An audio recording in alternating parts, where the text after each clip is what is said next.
Historias de vida, entrevistas con los protagonistas de la cultura y la política. Un diálogo abierto para pensar desde una óptica diferente.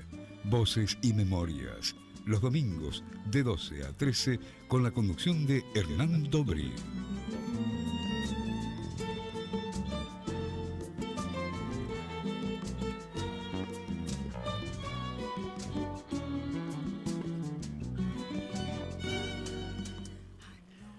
Muy buen mediodía de domingo, bienvenidos a una nueva emisión de Voces y Memorias.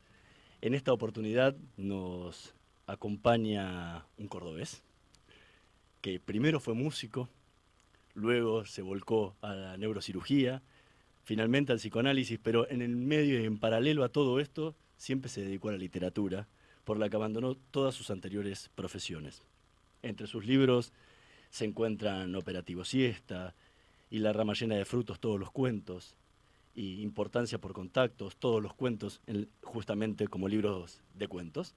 Entre sus biografías se encuentran la que hizo a Guillermo Brown, a Maimónides, un sabio de avanzada, El combate perpetuo, y la novela de mi vida, que es su autobiografía.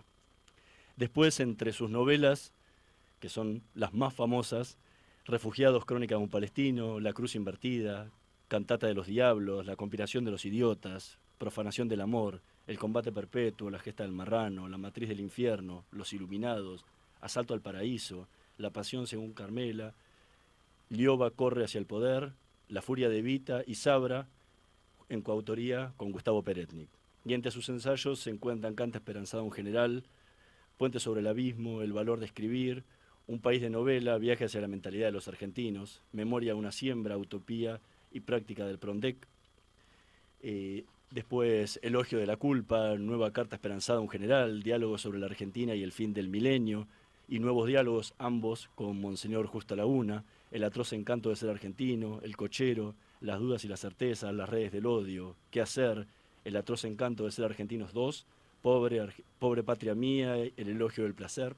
Recibió el premio Planeta, fue el primer latinoamericano en haberlo recibido en España, el premio Fernando Geno, el Premio Benemérito de la Cultura de la Academia de Artes y Ciencias de la Comunicación, el Premio Nacional de Sociología, el Premio Lomo de Mar, el Premio Nacional de Literatura, la Faja de Honor de la Sociedad Argentina de Escritores, el Premio Swami Pranavananda, la Plaqueta de Plata anual de la Agencia EFE por su contribución al fortalecimiento de la lengua y cultura iberoamericana, el Premio Esteban Echeverría, el Premio Juan Bautista Alberdi, y fue designado por Francia Caballero de las Letras y de las Artes.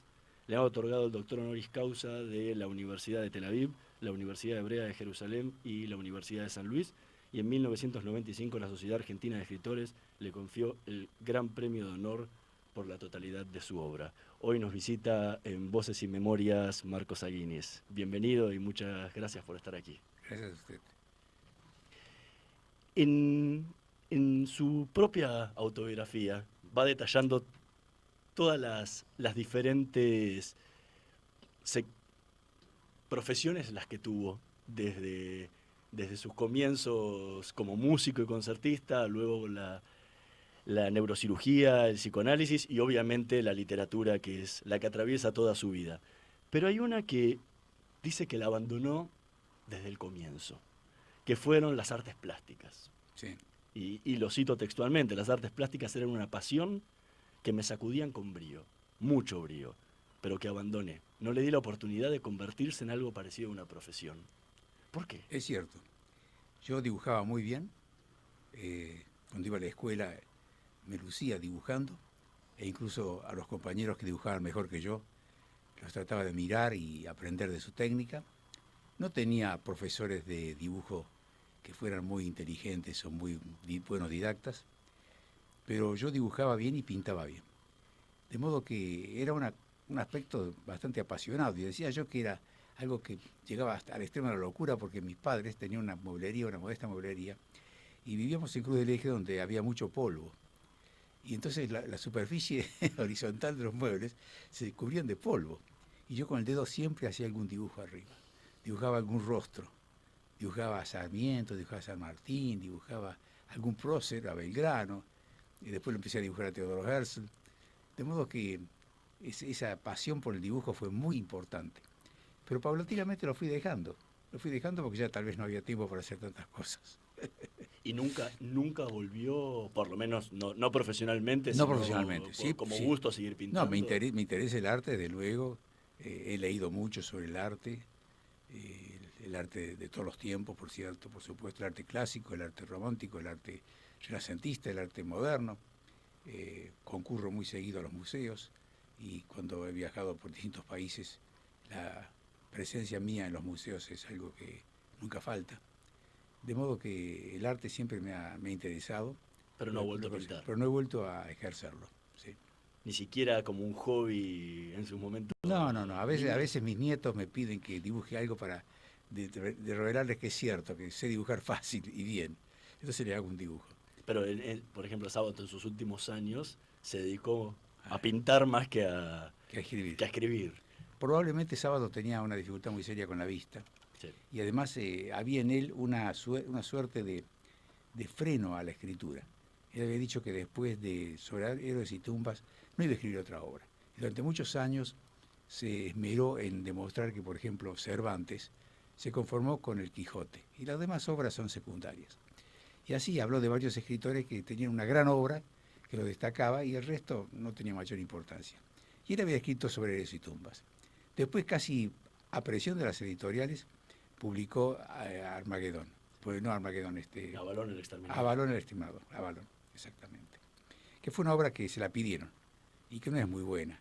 Incluso se sintió muy mal cuando la crítica fue desfavorable. Estaba tan acostumbrado a que lo elogiasen que le dolía. Incluso yo hablé por teléfono algunas oportunidades en ese momento y él me transmitió su dolor, su dificultad. E incluso le costaba escribir en otros géneros, escribía pocos artículos, no se lucía mucho como escritor. Aparecía de vez en cuando como una figura pública importante, apreciada, respetada, y entonces ahí decía algunas pocas palabras, pero no era alguien que escribiese largos ensayos, ni siquiera largos ensayos. De modo que el caso de Sábato es un caso especial, muy diferente al de Borges. Borges era ciego y sin embargo siguió escribiendo. El caso de Sábato, él siempre decía que había roto, destruido varias novelas e incluso estuvo muy cerca de destruir también Sobre Héroes y Tumbas. Sí. ¿Alguna vez le pasó destruir algún trabajo? Sí, me pasó. ¿Terminado? Estaba casi terminado. Yo vivía todavía en Río Cuarto y se me ocurrió escribir una novela histórica sobre la colonización judía en Argentina. Entonces me documenté bastante y por supuesto en ese momento había todavía una gran cantidad de protagonistas vivos, claro, de las colonias. Estoy hablando de 50 años atrás, probablemente, ¿no? Y empecé a escribir esa novela e incluso ensayé un método que era la primera vez que lo hacía y era contratar a una secretaria a la que le dictaba yo mis textos, probando otra manera. Escuché de algunos escritores que dictaban. Borges, por una cuestión natural, tuvo que hacerlo. Pero hubo otros escritores importantes, así escritores oceánicos, como Alejandro Dumas, por ejemplo, que se dice que dictaban. Bueno, intenté hacerlo y llegué casi a las 200 páginas. Pero me di cuenta que la novela no funcionaba, que estaba mal, que la escribí porque me habían impulsado que lo hiciera. En esa época trabajaba mucho en la Argentina un tío de Santiago Kovadlov, que era Jacobo Kovadlov, que era el representante del Congreso Judío Latinoamericano, me parece, u otra organización judía. Sí, el Congreso Judío Mundial. O el Congreso Judío Mundial, que estaba aquí en Argentina. Y nos hicimos muy amigos, él me frecuentaba, y él me insistió mucho que yo escribiera sobre eso. Él quedó muy impactado por el éxito de La Cruz Invertida y él decía, un escritor como vos tiene que escribir sobre la colonización judía y la inmigración judía a la Argentina, es un tema épico. Bueno, me convenció. Entonces averigüé, investigué, reuní materiales y finalmente describí ese libro. Pero llegué a las 200 páginas y me di cuenta que no funcionaba. Así que lo destruí y terminé, lo di por acabado. Fue el único libro que di por acabado al terminarlo prácticamente. ¿Cuándo se da cuenta que el tema es bueno, para un libro? Ese caso, cuando me di cuenta, y lleva tiempo, por cierto. Me había preguntado cómo pasaba con mi elaboración, con mi cocina. Posiblemente sea fácil contar lo que uno puede ver en otros, o que lo mío se parece a otros, pero descubrir cómo es mi elaboración, mi técnica, yo mismo no me doy cuenta. O sea, Es que no tiene un no proceso tengo un proceso establecido de consciente, trabajo. no tengo un proceso consciente, ni sigo un método que sea consciente y que sea rígido. Se va dando, y no sé cómo se da. Que en determinado momento siento que hay un tema que me atrapa, que me gusta, y empiezo a investigar sobre él y a pensar sobre él y a tomar algunos apuntes, algunas notas, y así poco a poco se va construyendo un proyecto inicial, como teniendo detrás de una nebulosa la visión de algo, algo que no está claro del todo, pero que yo sé que hay, que existe, y que hacia eso me tengo que acercar. Entonces la cuestión es caminar a través de la neblina hasta que uno poco a poco lo ve con más claridad y entonces ya el asunto resulta más sencillo. Y a la hora de seleccionar el tema, porque ha escrito sobre Muchísimos temas. muchísimos temas totalmente variados, investigaciones históricas e incluso muchísimos ensayos y cuentos. ¿De dónde surge el Y tema? tampoco lo puedo decir, de repente aparece. Es como de dónde surge un sueño. Por supuesto, viene del inconsciente, viene de las profundidades del alma, pero no tengo claridad de dónde surge, cómo viene. No lo sé con claridad. De repente hay algo que me interesa, que me empieza a gustar, que me empieza a apasionar y comienzo a escribirlo. Y a medida que voy escribiendo me intereso más. Y cada vez resulta, como dije recién, que a través de la niebla uno empieza a concretar la imagen. Y la cuestión es describir lo que uno va viendo. Y a medida que uno más ve, más claro se hace para uno lo que escribe. Lógicamente que la técnica consiste en tratar de no decirlo todo de golpe, sino mantener el suspenso para uno y para el lector. Como que uno no sabe exactamente a dónde termina esto, o quizás sí lo sabe, pero hay que ocultarlo durante un tiempo.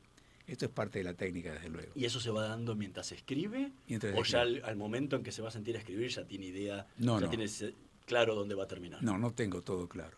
No tengo una visión eh, omnipresente que abarque todo. Algunas cosas me interesan, algunas cosas sé que voy a desarrollar, pero no tengo claridad dónde va a entrar, cómo va a ser. Por ejemplo, cuando escribí La Cruz Invertida, en esa época estaba trabajando mucho en la neurocirugía, en Río Cuarto. Yo era el único neurocirujano del sur de la provincia de Córdoba, de modo que me llamaban con mucha frecuencia de poblaciones vecinas. Me llamaban porque había un accidente de cráneo, había una hemorragia cerebral o un aneurisma o un tumor, qué sé yo. Entonces yo viajaba y iba con mi autito acompañado por mi anestesista y mi instrumentista. Y en el viaje, que a veces duraba media hora, a veces una hora, a veces una hora y media, iba pensando en algún tema, vinculado con La Cruz Invertida, que era la novela que estaba queriendo desarrollar. Sabía algo de lo que quería escribir.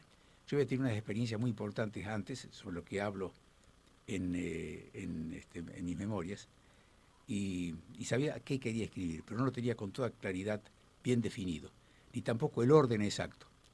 De modo que fueron apareciendo diversos capítulos y por eso la lectura de La Cruz Invertida desorienta mucho hasta la página 50 más o menos, donde el lector se da cuenta a dónde va el libro. Pero no es que yo lo quisiera hacer con intención, sino que yo tampoco tenía claro cómo se iba a desarrollar todo esto.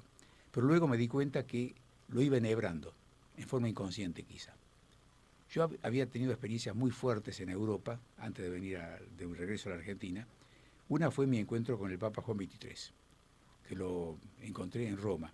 Yo fui incluido en una delegación de neurocirujanos que se dirigió a Castel Gandolfo, su residencia de verano, Sí. y allí me impresionó de una manera extraordinaria porque hasta ese momento uno tenía la imagen del Papa Pío XII, Claro, un Papa lejano, frío, casi despectivo. Y en Castel Gandolfo nos recibió en un salón, él sentado en un trono, pronunció su discurso, el presidente de la Asociación Mundial de Neurocirugía pronunció su discurso, pero al terminar los discursos, Juan XXIII asombró a todos porque bajó del trono y empezó a darle la mano a cada uno.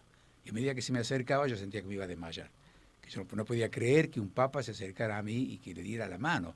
Y cuando sentí su mano cálida y gorda y afectuosa, yo no podía creer que eso fuera cierto. De modo que empecé a tener una imagen muy diferente de la Iglesia Católica y de las autoridades católicas, porque hasta ese momento en la Argentina el catolicismo era bastante frío, y especialmente con los judíos era bastante despectivo, bastante despectivo. Y cuando me encontré con esto, por cierto, eso cambió completamente mi visión, y también el hecho de que en América Latina y en el mundo más subdesarrollado aparecieron los llamados curas de vanguardia. Yo nunca quise usar la palabra curas tercermundistas, me parecía que era una descripción peligrosa y negativa, pero sí de vanguardia o progresistas. Y esto determinó que quisiera escribir ese libro. Vamos a escuchar el primer tema que eligió Marcos Aguinis para este mediodía de domingo. Vamos a escuchar el coro de los esclavos hebreos de la ópera Nabucco de Verdi.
era el coro de los esclavos hebreos de la ópera Nabucco de Verdi, tema que eligió Marcos Aguinis para este mediodía de domingo en Voces y Memorias.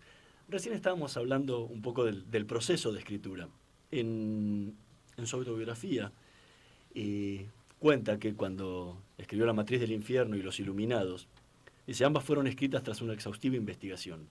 Sí. Viajé, recorrí diferentes geografías con los sentidos bien abiertos. Hablé con testigos reales, busqué documentos, interrogué a quienes podían funcionar como personajes, caminé por los ondulentos corredores de la historia y leyendas, sufrí las crueldades que debían narrar con sádico pormenor. Y piso por piso fui levantando 2 rascacielos que debían ser coloridos y sólidos. ¿Cómo es ese proceso de investigación en novelas históricas, no solo en La Matriz del Infierno, Claro. también como recién contaba, en la Cruz Invertida o La Gesta del Marrano, o cualquiera de las novelas históricas que ha escrito? Bueno, quienes leyeron La Matriz del Infierno saben que se refiere a un aspecto contradictorio, porque matriz se refiere a la vida, ¿no es cierto? A la vida, a la gestación. La matriz es algo positivo, bueno. Pero hablamos del infierno, es decir, la matriz del infierno, no de la vida, del infierno. Y aquí, efectivamente, esa novela se concentra en 10 años, la década del 30. La década del 30 donde está la matriz del infierno, porque ahí se va gestando el nazismo, en el 30. Triunfa el nazismo y al final estalla la Segunda Guerra Mundial, el infierno. Entonces, ¿cómo se va desarrollando esa etapa? Entonces tenía que construir, cómo se va armando, por un lado, el nazismo, y por otro lado, cómo se van armando los anticuerpos, cómo va surgiendo el pensamiento democrático, la oposición a eso. Entonces ahí está el amor es cruzado, sí. Está las ideas democráticas que se oponen al desarrollo de las ideas totalitarias. Entonces eran 2 elementos que estaban encontrados, opuestos, y que resultaba muy difícil desarrollarlos con claridad. Y tenía que no permitir que el lector se perdiese, porque hay un personaje que paulatinamente se vuelve nazi, y sin embargo está enamorado de una chica judía. Y la chica judía se enamora de un tipo que va a ser nazi y al mismo tiempo se da cuenta que no debe acercarse a él. Entonces allí hay un contraste muy serio. Se produce lo que a veces yo llamo el oxímoron, que es la contradicción. Cuando, por ejemplo, en un ensayo mío hablo del atroz encanto de ser argentinos. ¿Cómo un encanto puede ser atroz? ¿Cómo un encanto puede ser atroz? Bueno, ese es el oxímoron, sí. La contradicción en sí misma. Y La Matriz del Infierno también es una contradicción en sí misma. Pero ¿cómo es el proceso a la hora de investigar? Mismo, está trabajando sí. en un futuro libro. Sí. ¿Cómo se plantea el momento o cómo trabaja en lo que es la investigación? Bueno, en ese libro se resultó quizá un poco más fácil en el sentido de que yo sabía a dónde quería ir. Yo quería describir la década del 30. Quizá el título ahí me surgió más precozmente que en otros libros. Los títulos muchas veces me aparecen cuando estoy a mitad del libro o al final del libro. Aquí me apareció al principio y eso fue muy útil porque me fui orientando, diciendo yo quiero contar la década del 30. Entonces tengo que concentrarme y pensar, investigar y enterarme bien de lo que pasó ahí. Entonces fui estudiando todo lo que ocurrió en la década del 30, tanto en Argentina, en el mundo y en Alemania. Y yo había estado estudiando en Alemania, de manera que conocía bastante de Alemania, ciudades, ambientes, climas, universidades. Entonces investigaba cómo era en la década del 30 todo eso, y cómo se fue degenerando y cambiando. Y al mismo tiempo lo que pasaba en Argentina en la década del 30.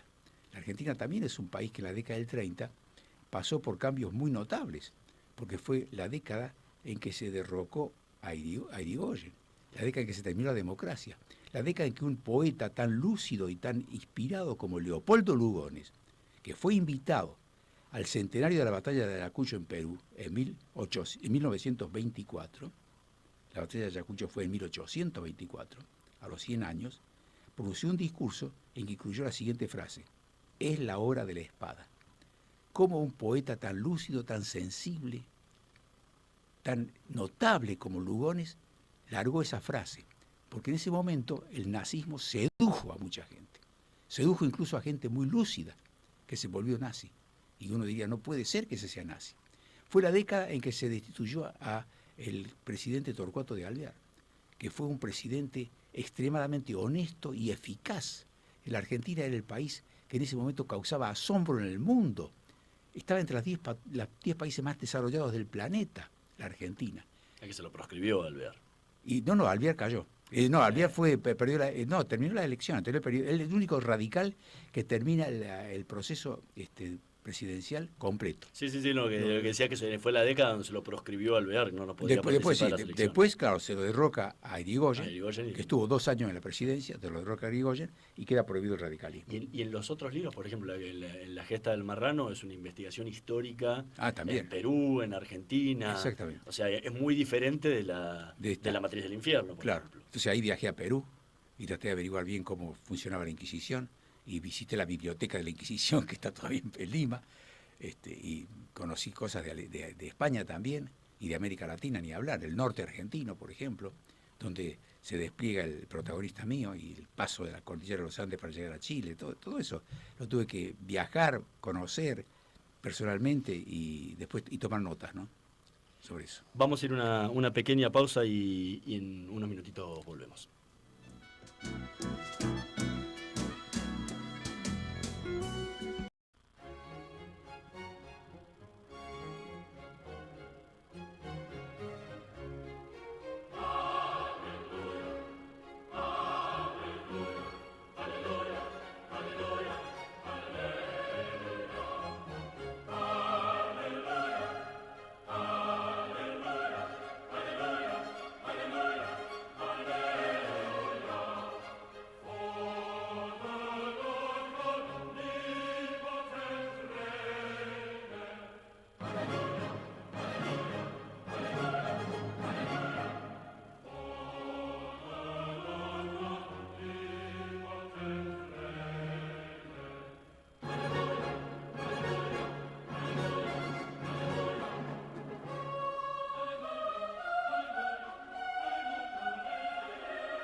Era el Aleluya de Händel, tema que eligió Marcos Aguinis para este mediodía de domingo. ¿Por qué el Aleluya? Yo me acuerdo que era joven cuando me impresionó mucho un libro de Stefan Zweig que se titulaba Momentos estelares de la humanidad.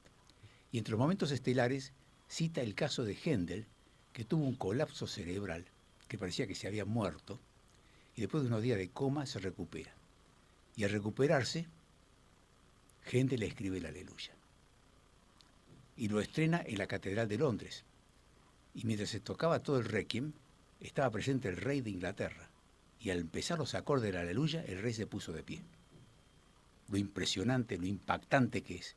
Hasta el día de hoy, en Londres, cuando se toca el Aleluya, la gente, el público se pone de pie. Oh, Creo que lo merece, ¿no? 100%. Ahora, usted pasó por una situación no igual, pero parecida. Sí, es cierto. Lo contaba que al derrumbarme en una encefalitis viral con un coma de 2 semanas que empujó mi cuerpo abatido hasta las aduanas de la muerte. Exactamente. ¿Cómo? Bueno, yo de eso no me acuerdo nada, por supuesto. No en ese momento, pero ¿qué cambió en su vida a partir de ese momento? Bueno, por suerte me recuperé casi totalmente, creo que totalmente, no sé si habrá quedado alguna cosa rara por ahí, un tic, no sé. Pero efectivamente yo estuve 2 semanas en coma y luego me recuperé. En algún momento parecía que yo estaba ya muerto, que ya me había muerto, que habían vuelto mis hijos, todos estaban al lado mío, esperando el momento fatal, definitivo. Y bueno, fue una encefalitis viral, exactamente, muy, muy grave, pero estuve intubado, por cierto, en fin, diálisis, transfusiones, qué sé yo, todo lo que se hace en un paciente que está prácticamente desahuciado, ¿no?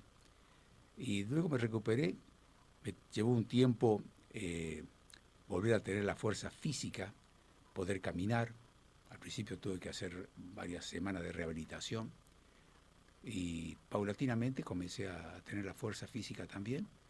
Y bueno, creo que estoy recuperado 100%, pero eso fue un momento muy grave y los que estuvieron acompañándome testifican que me daban por terminado. ¿Pero le cambió algo en su vida a partir de ahí? Más allá de las cosas, de la recuperación.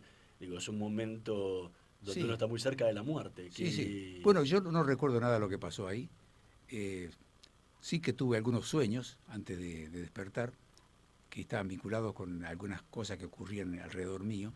Por ejemplo, estaba lloviendo y yo soñaba que estaba lloviendo, por ejemplo, ¿no? Pero no tengo la certeza de que haya cambiado algo. Me da la impresión que sigo siendo el mismo. Así que no lo puedo decir. Los que me rodean quizás puedan ser más elocuentes que yo, o más precisos que yo. Recién estábamos hablando de Händel. ¿Qué significa la música? Alguien que durante tantos años le dedicó al estudio de la música y como intérprete. ¿Qué significa hoy la música en su vida? Bueno, para mí la música sigue teniendo mucha vinculación con lo emotivo. Por eso la música que pretende ser básicamente matemática, que pretende ser técnica y que deja de lado la parte emotiva, no es una buena música. Incluso yo leí un libro de Juan Carlos Paz, que fue un gran especialista en música moderna argentino, donde pone como la primera página una frase de Leonardo da Vinci, que dice en italiano, l'arte è cosa mentale. Y yo no coincido con esa frase. No es solamente mental. El arte es mental y es también emotivo. Nosotros decimos algo vinculado con el corazón, no es el corazón, es emotivo. Lo que pasa es que el corazón se acelera con la emoción o no, qué sé yo. Pero el arte es básicamente emotivo y debe contener eso. Hasta el día de hoy yo muchas veces escucho alguna música en particular o voy a un museo a ver una obra de pintura, pero tengo que sentir emoción. Si eso es puramente mecánico, es puramente técnico, matemático. Por ejemplo, durante un tiempo a mí me fascinó el desarrollo de la música dodecafónica. Estaba Schoenberg con la Escuela de Viena y la estudié yo, pero nunca me encantó, nunca me gustó. Pero no me animaba a criticarla abiertamente porque decía, soy un reaccionario, estoy fuera de la corriente de la verdad. El arte está cambiando la pintura, está cambiando la literatura, tiene que cambiar también la música. Pero la música que no me emociona, no me llega. Y digo, no me llega, no va. Y lo mismo puedo decir de la pintura o de una obra de literatura, ¿no? Durante un tiempo hubo también muchas experimentaciones literarias, muchas experimentaciones. Quien posiblemente fue el mayor experimentador de la literatura en Argentina fue Cortázar, no hay duda. Pero la obra de Cortázar tiene mérito toda. No solamente es mental, sino que tiene mérito. Y llega y sorprende con su habilidad para tocar ciertos temas. De modo que eso es lo que me dice la música. Lo que comentaba recién de que el arte tiene que ser emotivo, o sea, generar emoción. En su caso, cuando escribe, Escribo, claro, buscando generar emoción. Tengo que escribir emocionado yo mismo. Tengo que escribir con ganas. Tengo que tener ganas de escribir. Si no tengo ganas de escribir, más bien no escribo. Tengo que tener ganas de escribir y lograr que lo que escribo pueda interesar. Y eso lo trato de hacer siempre. Quienes me escuchan hablar acá o en conferencias, siempre me dicen, qué interesante lo que usted dijo. Bueno, fue interesante porque traté de expresarme de una manera que llegara no solamente a la inteligencia, que llegara también al corazón, que emocionara. Porque de esa forma uno se comunica mejor. Sí, en uno de los párrafos de su autobiografía dice que a la hora de trabajar y de escribir, que incrementó las horas dedicadas a escribir, que nadaba en mi profesión culminante, quizás la última, quizás la principal. Me imponía a no abandonar un proyecto hasta llegar a la última página, aunque los bostezos me obligaban a tomar un descanso. Describo semejante actitud sin vanidad, al contrario, me parece insalubre. Responde en forma servil a una exigencia irracional. Tras varias horas de trabajo suelo emerger con ganas de vivir, jugar con hijos, nietos, encontrarme con amigos, bromear, pasear, comer, vivir. ¿Lo dije bien? Cuando ¿tienen algún esquema para escribir? ¿En algún momento del día se dedica a X horas o es una cuestión de inspiración natural? No ahora. Cuando antes estaba sumergido en el psicoanálisis, por ejemplo, y tenía mi horario con mis pacientes, ahí yo tenía un margen para escribir, que era el fin de semana básicamente, o el final del día, o qué sé yo, algún momento, el espacio entre paciente y paciente. No lo determinaba yo. No podía decir a la mañana leo y a la tarde escribo, o a la mañana escribo y a la tarde leo. No. ¿Y ahora? Y ahora, como tengo el día a mi disposición, pero también tengo compromisos de todo tipo. Invitaciones acá, invitaciones allá, encuentros, relaciones sociales, familiares. De modo que tampoco dispongo de todo el tiempo. Pero no tiene un esquema como si fuera una profesión. Como dice, trabajo 8 horas de este horario a este horario. Me ocurre cuando tengo, por ejemplo, el compromiso para entregar un artículo. Ahí sí. Ahí digo, tengo que entregar el artículo mañana y bueno, esta tarde me pongo a escribir. Y suspendo o suprimo toda otra obligación. Eso sí lo hago. Vamos a escuchar el último tema que eligió Marcos Aguinis para este mediodía de domingo en Voces y Memorias, la Serenata de Schubert.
Era la serenata de Schubert que eligió Marcos Aguinis para este mediodía de domingo. Recién estábamos hablando sobre el proceso de la escritura y Borges en una entrevista dijo que toda mi obra es autobiográfica.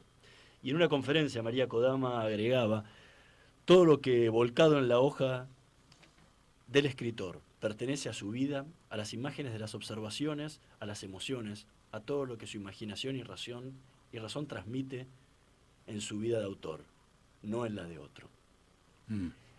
¿Cómo es su caso?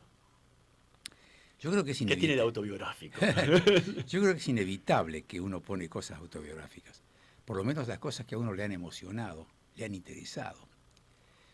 Por ejemplo, alguien me preguntará, ¿cómo es posible que sea autobiográfica Refugiados, crónica de un palestino, cuando el protagonista es un palestino musulmán? ¿Cómo puede ser? Bueno, por ese palestino musulmán tiene cosas mías. Tiene la apertura mía, la tolerancia mía y la curiosidad mía, la capacidad de entender al otro que tengo yo, me parece. Y eso se lo inculco al protagonista. De modo que siempre hay algo de uno. O por ejemplo, en la matriz del infierno hay un tipo nazi que es cruel de entrada. Bueno, es lo que yo odio, lo que yo detesto. Lo pinto en otro, lo pinto como yo detesto a ese tipo que es un verdugo potencial y que después se convierte realmente en un verdugo. Es decir, que siempre está uno metido ahí. El autor está. Por eso que los lectores que siguen a un autor lo distinguen inmediatamente, lo descubren. Dicen, aquí está, este es el autor, este es el que estoy leyendo yo. Corresponde a él. Aunque en forma objetiva, directa, esté hablando de otro, que no tiene nada que ver con él. Aparentemente no tiene que ver. Tiene que ver con lo que él detesta a lo mejor. Sí, o sea, gustos, características Exacto. o historias propias que le ha tocado vivir Exacto. en su propia vida. Y además la forma de narrarlo. Borges lo dijo muy bien. En la forma de narrar uno se da cuenta siempre que es Borges. Esté hablando de lo que esté hablando. Es su forma de narrar. Durante su autobiografía trabaja muchísimo sobre el tema de la religión. Ah, sí. Y en un momento dice que ese nombre, Marcos, me vinculó precozmente con los laberintos de la teología. Lo cubré más adelante y la teología pudo haberse convertido en otra de mis profesiones. Pero ahora en voz baja me pregunto, ¿no la sigo ejerciendo? Pero al mismo tiempo, unas cuantas páginas después, se define como agnóstico o un teólogo frustrado. ¿En qué situación se encuentra hoy de esas dos partes de...? Bueno, ese campo nebuloso, ¿no? Un campo nebuloso. Yo cuando chico, cuando hice mi bar mitzvah, era religioso. Y puse los tefilín con mucha pasión, con mucho interés.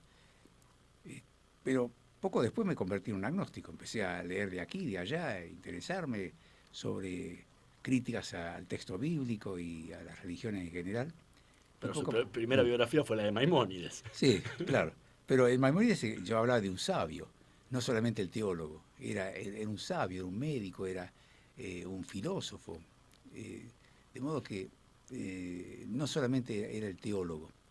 Pero la teología me interesó a mí, especialmente también por defender al judaísmo, pero defendía al judaísmo desde el punto de vista teológico y no teológico. Está la cosa muy mezclada. Y eso nos pasa a los judíos. Por ejemplo, ¿cómo es posible que seamos tan fervorosos admiradores de Spinoza, cuando Spinoza era un agnóstico? Era agnóstico o ateo. Era una filosofía tan extraña y sin embargo era el hombre más admirado por Ben Gurión, de Spinoza. Y tanto se escribió sobre Spinoza. Y nunca dejó de ser judío. De modo que es una cosa muy especial la que tenemos los judíos. Estamos acá y estamos allá. Navegamos en aguas muy complicadas, muy tormentosas. ¿Tienen algo que ver esta cuestión agnóstica de esa época con su cercanía a la izquierda? Sí, es probable, sí. En esos años yo me había acercado mucho a la izquierda, había leído sobre marxismo, por supuesto, simpatizaba mucho con la Yomer Hatzair, que era el movimiento de izquierda que estaba que era más fuerte en esa época. El MAPAM, el MAPAI, esos debates que ya suenan tan arcaicos, ¿no? Y posiblemente eso también influyó. Eran movimientos agnósticos. ¿Y qué lo hizo cambiar ideológicamente a la posición que tiene hoy? Porque hoy está muy lejos de esa izquierda. Sí, yo me he dado cuenta que la izquierda ha perdido completamente su rumbo. La izquierda de hoy es una izquierda que debería tener vergüenza de muchas de sus filiaciones. La izquierda de hoy admira a Corea del Norte, admira a Irán, admira a Venezuela, admira a Cuba. ¿Qué izquierda es esa? No tiene nada que ver con la izquierda que yo admiraba. Una izquierda progresista, democrática, una izquierda que apuntaba a un mundo fraternal. Esta es una izquierda que apoya a dictaduras sanguinarias, que apoyó a Stalin durante tanto tiempo, que fue un dictador sanguinario. Entonces, ¿qué izquierda es esa? Que apoyó a la división de Europa en la Guerra Fría, estando en favor de la parte peor, que era la parte comunista, que era una parte de persecución y de genocidio, de asesinato. Entonces me alejé de esa izquierda. Esa izquierda no merece llamarse izquierda ya. Entonces estamos confundidos. ¿Qué es izquierda, qué es derecha? Hoy en día no sabemos qué es izquierda y qué es derecha. Está todo muy confundido. Tenemos que cambiar las palabras. Igual que la palabra genocida que decíamos antes, a cualquiera le llama genocida. A Roca le llama genocida. Pronto le va a decir a San Martín genocida. Cualquiera que asesinó a alguien es genocida. ¿Qué es eso?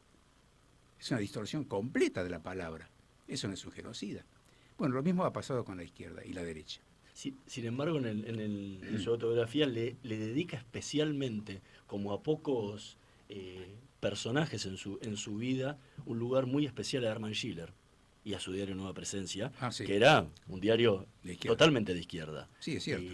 Éramos muy amigos, no sé qué se ha hecho de él, éramos muy amigos y yo le escribía en su diario Nueva Presencia, que era un diario muy valiente, que representaba una voz inusual en esa época, peligrosísima, que se expresaba a favor justamente de los derechos de Israel y defendía la posición que en ese momento era de izquierda, una izquierda sana, porque estaba a favor de la democracia, de la libertad, de la igualdad social, no como ahora que es una izquierda que ya dije recién, no tiene nada que ver con los ideales de origen. Es un movimiento que no tiene ideales aparentemente. ¿Cómo puede apoyar a Venezuela? ¿Cómo puede apoyar a Irán? ¿Qué es eso? Debería tener vergüenza. Tendría que retractarse de esa afiliación. Sin embargo, en esa época incluso lo tentaron varias veces tanto de LERP como de Montoneros para sumarse a sus filas. Sí, me tentaron, me hablaron, me quisieron seducir, porque yo nunca entré ahí porque dije yo, en portar armas no porto. Yo no porto armas ni asesino gente, de ninguna manera. E incluso fue amenazado por la AAA.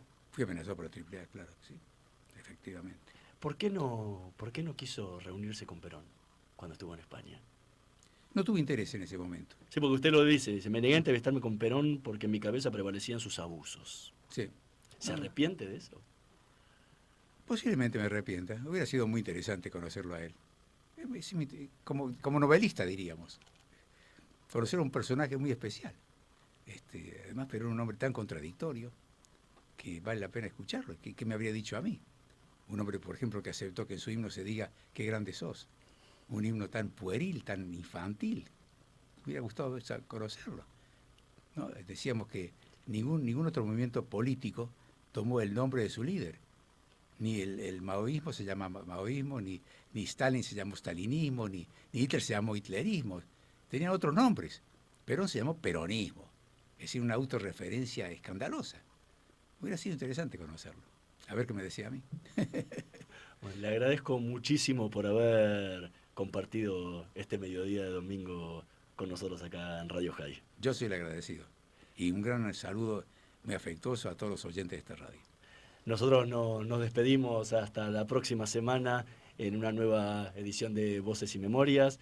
En la operación técnica Jonathan Sindel, en la producción Francisco Crespo. Mi nombre es Hernán Dobri. Nos vemos la próxima semana. Chau.